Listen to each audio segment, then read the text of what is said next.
Free one money and Cogmasiamu and Semu Swafa, what don't wash Masia some so Dr. Yawasay Duchum, which was is what for crab body your friend says Stemnovation. As our Stemnovation project, he way and to us also quahood any TV at a hood woman or bay and was Sababua, ama woman, why do you move dono, ehuno, or how we becomo, or china, where for a seal cry as I know every day. Sir, I can see ya. What's the Stemnovation? No, Washesha Sebeya, Adusiafu, one a war SHS. Senior High Technical Schools, any TVs mono, obesi a kind. Na waye enyama ebeboa o man impum tuo. Abra wonom eda dwumadie no adie no. Ena so afo hwe adesua ho nsem so Dr. Yawosay Adutwum. Edi tu just say, sir, I can see. Ebeboa ama ne pa e wo sa adesuafo yi mu no atumi api. Na niema amofra na sua no. Ye peso mo fa sa nimde no. No mo de ya de e betimi aboa oman. Afi atwa mu ye hunu rawra Senior High School for by.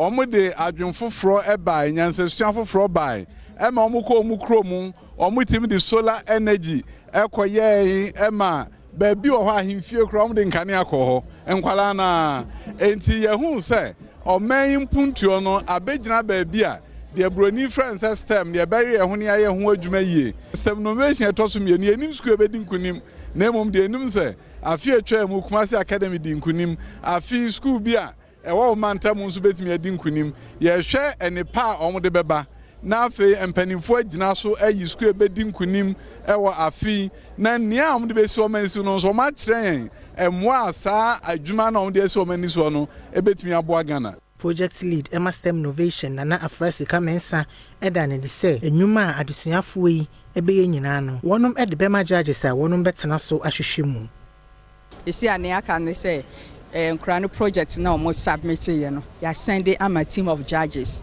or mobile no more vetting. So after vetting, no, nearby the Zoom meeting at last year, it's a Zoom meeting. It's the qualified schools, no. You do background for competition. A honor grand finale for Stemnovation and then a launch for Stemnovation 2023.